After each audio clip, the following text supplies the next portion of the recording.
ცალსახაა, რომ ეს პოლიტიკურად მოტივირებულია. თუნდაც იქიდან გამომდინარე, თუ რა კითხვებს სვამდა პროკურორი, როცა მიმდინარეობდა ექსპერტის დაკითხვა. ასე აფასებს ავსტრიელი ევროპარლამენტარი ქართველი ქალი ჟურნალისტის წინააღმდეგ შეკერილ საქმეს, რომელზეც მონიტორინგისთვის სპეციალურად საქართველოში ჩამოვიდა. ლენა შილინგი მზია ამაღლობელის ბოლო სასამართლოს ხდომის შემდეგ შეშფოთებას ვერ მალავს.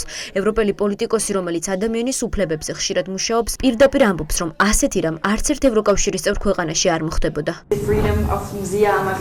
ერთი რამ არის ცხადი, რომ ეს არ არის ჩვეულებრივი საქმე, რომელიც ასე შეიძლება წარმართულიყო ევროკავშირის ნებისმიერ ქვეყანაში.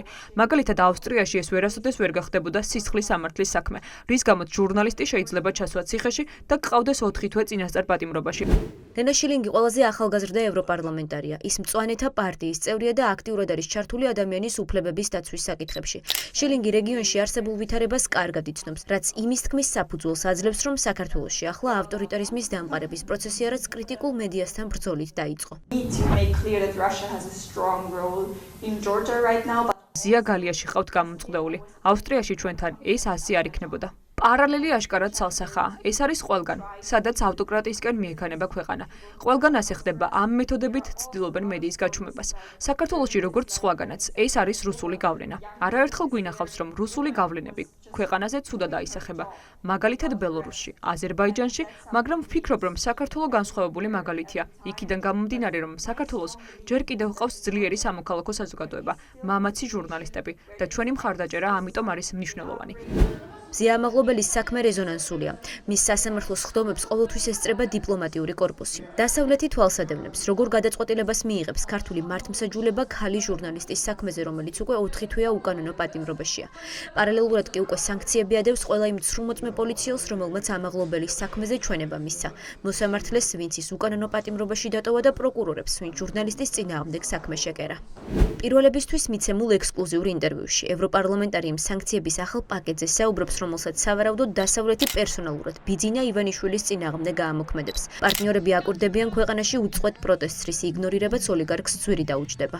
მან რომელსაც დამცირება და შეურაცხყოფა ვერ მოითმინა, ეს იყო მისი პასუხი მოძალადე პოლიციელის მიმართ, მაგრამ თუნდაც ფორმალისტური თვალსაზრისით აღვიქვათ, რომ ეს იყო პოლიციელის შეურაცხყოფა, მაგას განიხილავს ადმინისტრაციულ სამართალდამცავთა კოდექსი, რომელიც მაქსიმუმ რაღაც გარკვეული რაოდენობის ჯარიმას ითვალისწინებს, მაგრამ მათ გადაწყვიტეს მზიას სამაგალითოდ დასჯა. ქალბატონი მზიას საქმე, როგორც ადამიანი, რომელიც გამორჩეულია თავისი პროფესიონალიზმით, თავისი პატრიოტიზმით ქვეყნის მიმართ, ერთ-ერთი თვალსაჩინო მაგალითია რის ივანიშვილის რეჟიმის სახისა, რომელიც პატრიოტ პროფესიონალ ადამიანებს უპირისპირდება ჩიხის შრომს, რათა მათ ვერ შეასრულონ თავის მოვალეობა და საბოლოო ჯამში ქვეყნის წინააღმდეგ ღია შეთქმულება არის.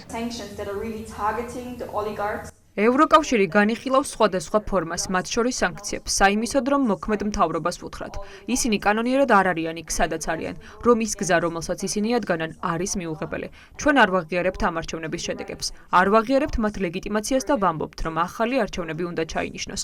მე არ ვფიქრობ, რომ ჭკვიანური იქნებოდა ვიზა ლიბერალიზაციის შეჩერება. იმიტომ, რომ საბოლოოდ ეს ქართველი ხალხის დასჯა იქნება ნაცვლად ოლიგარქისა. მე უფრო მხარს ვუჭერ თარგეტირებულ სანქციებს ოლიგარქის მიმართ და იმ ადამიანების მიმართ, ვინც საქართველოს მიაქანებენ იმ გზისკენ, რომელიც ეწინააღმდეგება დემოკრატიულ პრინციპებს. თუ სიტუაცია არ შეიცვლება, ჩვენ წარვადგენთ სანქციების პაკეტს, რომელიც მიზან მიმართული იქნება ოლიგარქზე.